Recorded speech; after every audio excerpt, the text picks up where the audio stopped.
Shalom Bapak Ibu, nama saya Dian Purba. Izinkan saya dalam waktu ke depan akan mempresentasikan mengenai gereja virtual. Ini adalah salah satu tugas dari mata kuliah eksegese Perjanjian Baru dari Sekolah Tinggi Teologi Rahmat Immanuel. Presentasi kali ini diambil dari 1 Korintus 5 ayat 1 sampai 13. Perikop ini mengatakan dosa dalam jemaat. Latar belakang kitab Korintus, penulis buku Korintus adalah Paulus.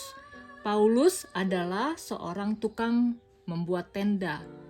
Paulus menerima kabar buruk dari orang-orang Chloe. Dengan adanya persoalan-persoalan, adanya upacara keagamaan kafir dan pelacuran. Surat ini merupakan surat penggembalaan Paulus untuk menegur jemaatnya di Korintus. Korintus dikenal sebagai pusat provinsi Romawi dan pusat perdagangan yang berkembang khususnya industri keramik. Korintus dikenal juga kemajuannya yang pesat dalam kebudayaan, pendidikan, dan agamanya, dan banyaknya agama Helenis. Mengenai Korintus, penyimpangan moral di Korintus sebenarnya timbul dari komunitas Yahudi Gnostik. Gnostisisme adalah gerakan spiritual yang mempengaruhi kehidupan Kristen.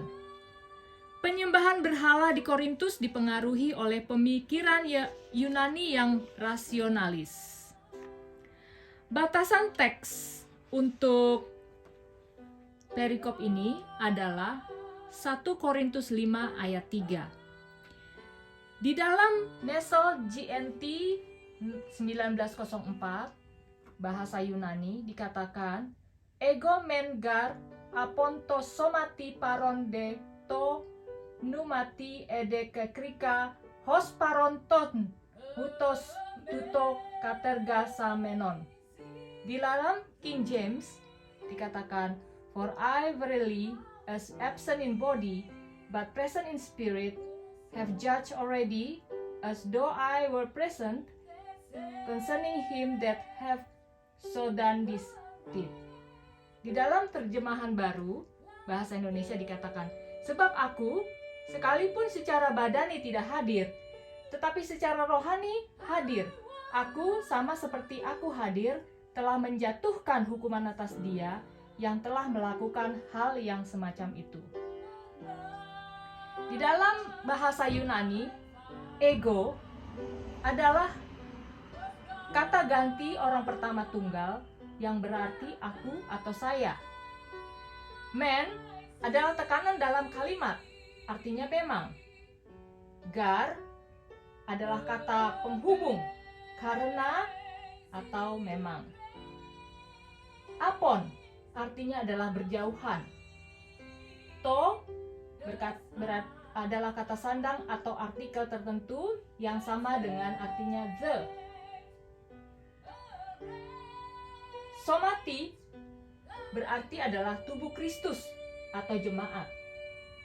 Paron adalah imperfect orang ketiga jamak, berarti ada atau hadir. The berarti tetapi.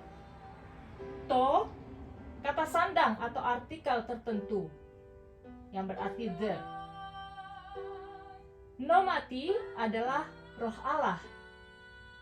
Ede, kata keterangan, artinya telah. Kekrika adalah future, masa depan, artinya menghakimi. Hos adalah partikel perbandingan, artinya bahwa. Paron adalah imperfect orang ketiga jamak yang berarti ada atau hadir. Ton adalah kata sandang atau artikel tertentu yang artinya siapa yang. Hotos adalah kata keterangan, artinya demikian. Toto artinya adalah inilah atau itulah. Katergasamenon artinya menghasilkan. Jika bahasa Yunani ini diterjemahkan ke dalam bahasa Inggris, bisa kita lihat I indeed Though being absent in body, being present moreover in spirit, already have judged as being present, so this having produced. Di dalam bahasa Indonesia dia diterjemahkan, aku memang meskipun tidak hadir dalam tubuh, lebih lagi hadir dalam roh, sudah dianggap hadir, jadi ini telah menghasilkan. Kesejarahan yang muncul dalam teks adalah tubuh binasa tetapi roh selamat. Paulus sangat tegas menegur jemaat Korintus dan menasehati mereka supaya orang yang melakukan percabulan harus memiliki keselamatan roh. Paulus juga menegaskan bahwa tubuh mereka yang telah menerima Kristus bukanlah milik mereka lagi, melainkan milik Allah. Bahkan Allah menempatkan rohnya di dalam tubuh setiap orang percaya, sehingga tubuh setiap orang percaya haruslah digunakan untuk memuliakan Allah, bukan untuk melakukan pelacuran. Dengan tersebarnya wabah COVID-19 di tahun 2019, membuat praktek organisasi gereja menyajikan pelayanan secara virtual demi mempertahankan keberlangsungan proses ibadah dengan menggunakan teknologi internet. Gereja virtual atau internet semakin populer pada zaman sekarang ini.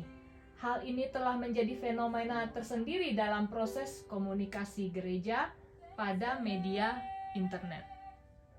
Ibadah yang sejati harus memiliki alam spiritual sesuai dengan kebenaran yang telah dinyatakan oleh Allah di dalam Yohanes 4 ayat 24.